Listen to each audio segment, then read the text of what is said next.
The CDI games were sold in different boxes or in different versions. For instance, they were sold just like normal audio CDs, so just normal CD case. On the side it says CDI, and yeah, basically you open them up and there is the CD and the manual. Then another version was that they released them also just the CD cases, but they came with those cardboard slip cases.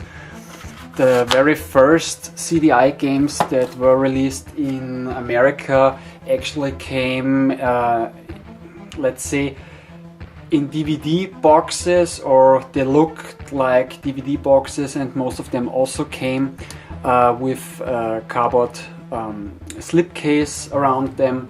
Then a handful of games actually were released with big boxes, like old PC games or Amiga games, and the first games in Europe were released in those CD cases. As you can see, they are a little bit bigger than normal CD cases, and for some unusual reason they open up on the side, and over here you have the manual and the CD inside.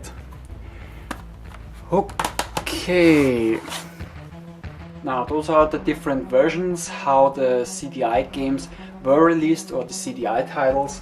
And since I already have Hotel Mario over here, I also add two other games that I have to Hotel Mario, and as you now see, those are 3 of the 4 games for the CDI that actually have a Nintendo license.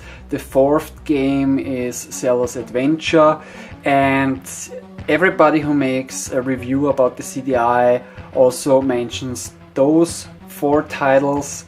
Like you can see, I only have 3 of those. I'm missing Zelda's Adventure, but prices for that game are really too high. This game is too expensive, and thanks to the Angry Video Game Nerd, the price on that title is actually twice as much as it was before, or even the price tripled because of his review. But anyways, I'm not gonna show you those 3 games, because everybody who makes a review shows those 3 games. In the end, if you really wanna know how I think about those games, I think Hotel Mario, which is a puzzle jump and run, is actually not bad, and those 2 Zelda games, Link's the Faces of Evil and Zelda the One of Gamelon, I actually don't like them that much, but yeah, okay. Instead of showing you those games, I wanna tell you the story how Philips got the license from Nintendo, because not many people mention this fact or actually tell the story how Philips got the license from Nintendo. And this also has something to do with one thing that I mentioned in the beginning, and that was that Sony wasn't interested in creating or helping to develop the CDI system. The year is 1988. Sony and Nintendo signed a contract that, number one, Sony is making the sound chips for the Super Nintendo or the Super Famicom, and they also had a relationship where Sony agreed to make a CD add-on for the Super Nintendo or the Super Famicom. And right from the beginning, nobody actually knew if this new system would be an add-on or if it would be a standalone system, and also if it would be a 16-bit system or a 32-bit system. But later on they decided to make a 16-bit add-on for the Super Nintendo or the Super Famicom, and it should be underneath, should be connected underneath the system. That's the CD add-on should use this connector and should be placed underneath the Super Nintendo. So it would actually look the same thing like the Sega Mega CD, and this add-on should also compete with the Sega Mega CD. And yeah, so Sony worked on this add-on, and thanks to the contract, or well, let's say in this contract, it was mentioned that Sony would have the rights to make the CD titles for the add-on for the Super Nintendo, for the CD-ROM drive. But Nintendo wanted that all the CD games should come in CD caddies like this one. This is a CD caddy from the Commodore CD-TV, and normally for, with a CD caddy you open them like that, put in a CD, close them, and then you insert them in a CD-ROM drive, and when it's inserted it opens up so the laser can read the CD. And in the end Nintendo wanted to release all the games in CD caddies, and in those CD caddies there would be a lockout chip, so it would ensure Nintendo that every game that will be released would have the license of Nintendo, and they would have control over all the CD games that were released for this add-on. But Sony wasn't interested or liked this idea, and they actually just wanted that the games were released just normally on CD, and the lockout chip would be inside the CD add-on. And with this tactic, Sony would have the control over the licensing of the games that would be released for this CD add-on. And since the beginning of the work of this CD add-on, Sony also worked on a standalone 32-bit system that would be compatible with the CD-ROM games that would be released for the Super Nintendo, and also it would have a cartridge slot and would be compatible with Super Nintendo games or Super Famicom games. And since Sony wouldn't change their mind because of the lockout chip inside this add-on, and also the fact that they actually announced it to the public that this CD-ROM add-on would be released, and that they would have the control over the license, and they would give the license to everybody who would be interested in the software industry, Nintendo got very scared because they would lose completely the control of software license on this add-on. And in the end they went to Philips behind Sony's back and made a contract with them that they should build a CD add-on for the Super Nintendo. Now, after Sony found out that Nintendo went behind their back, they threatened Nintendo because they wanted to sue them, and Nintendo promised Sony that they make some kind of negotiations, but later on. So Philips agreed to Nintendo that Nintendo would keep complete control over the CD titles. Also, the games should come in those CD caddies, and as a return, the CD add-on or the games for the CD add-on would be also compatible for the Philips CDI, and Philips also got permission that they could use Nintendo characters for some of the games for the CDI. So this is actually where Philips got some of the licenses or licensed characters that they could use in some of their CDI games.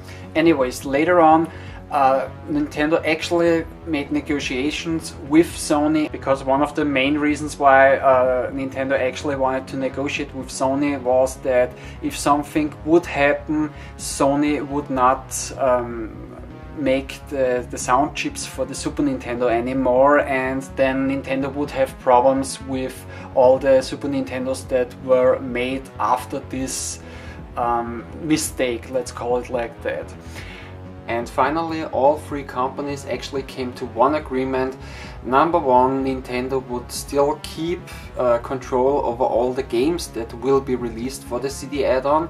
Then Sony would get all the control for other titles that would be released for this CD add-on, like educational titles. And for Philips, all the titles that will be released for the CD add-on, games and other titles, would be completely compatible with the Philips CDI. Interestingly, now they changed their tactics, so the CD add-on should be a 32-bit system or CD add-on and not a 16-bit CD add-on anymore, but it should still be compatible to the Philips CDI. Now all those negotiations and developing took a very long time, so all this happened between 1988 and 1993.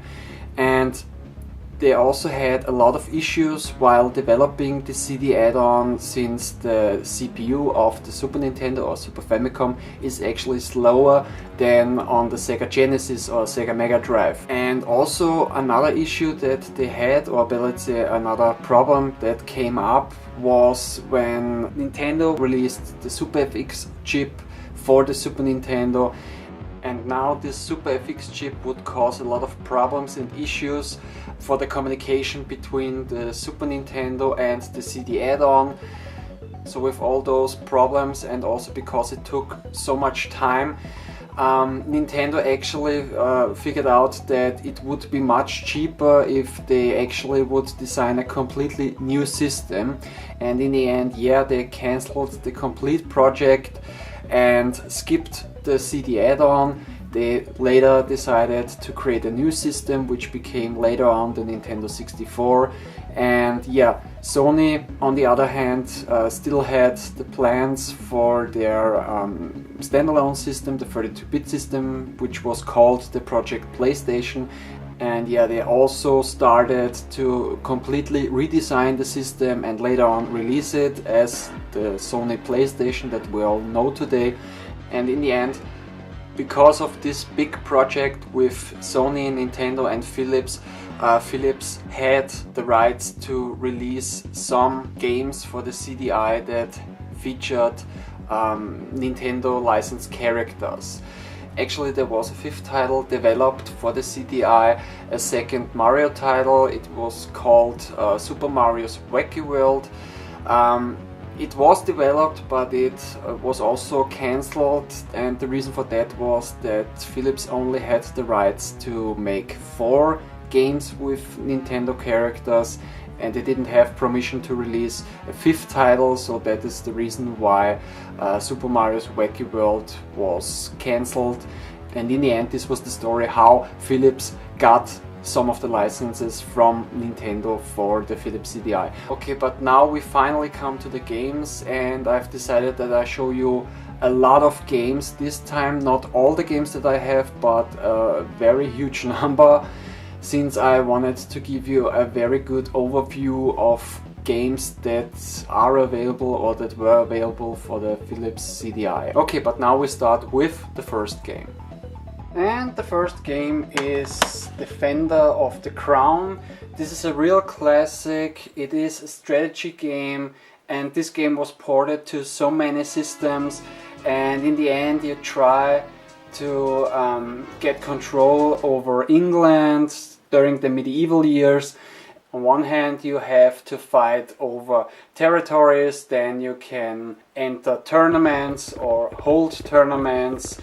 And you can also try to sneak in castles and rob those castles, or better, let's say, the owner of the castle. And also Robin Hood makes an appearance in this game, and yeah, like I said, it's a great classic, and also on the CDI it's a pretty cool version of the game Defender of the Crown.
Leaving the shattered bodies of the Norman guards behind you, you advance into a darkened chamber. There, glittering in the dim torchlight, an incredible sight meets your eyes. An open chest filled with gold. The night seems filled with new promise as you begin the journey home.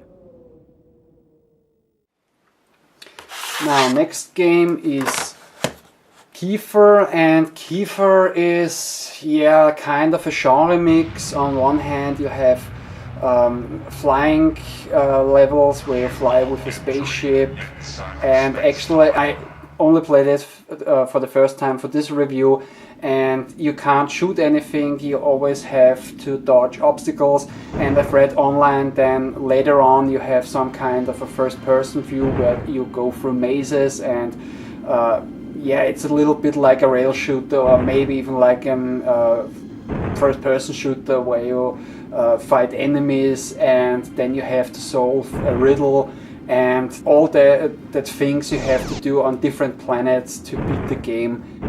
I actually don't like it that much, and like I said, I only played it for this review. Then next we have Burn Cycle, and this is more or less an interactive adventure, or it also is kind of a genre mix. On one hand it's a point and click adventure, on the other hand it's a rail shooter. It's pretty cool. This was one of the best selling games of the CDI, and also the 450 model of the Philips CDI was sold with the game, and since the game was such a success, it was also ported to the PC. I haven't finished the game. I played it a couple of times, but I didn't put much effort into the game, or I didn't spend much time with this game, but someday I really have to play this game for real. It's a pretty cool game, and I would really recommend it for the CDI.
Next we have Inca, and Inca is also a genre mix.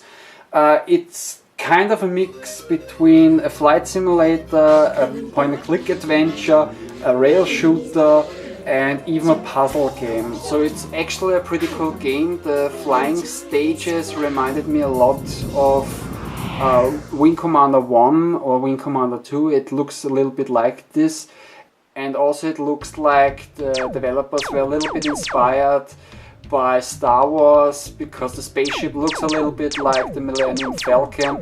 And if you manage to get close enough to a planet, then the next stage reminds a lot of the fight of the Death Star. And after that, then you walk around on this planet, and then it becomes more or less a first-person point-and-click adventure / rail shooter. I know it's a cool game, and I also know that it's actually a classic and that it got really good reviews back in the days. And this is also one of those games that I have not really played since I got this game, but I would also recommend it because I know that it is a great game.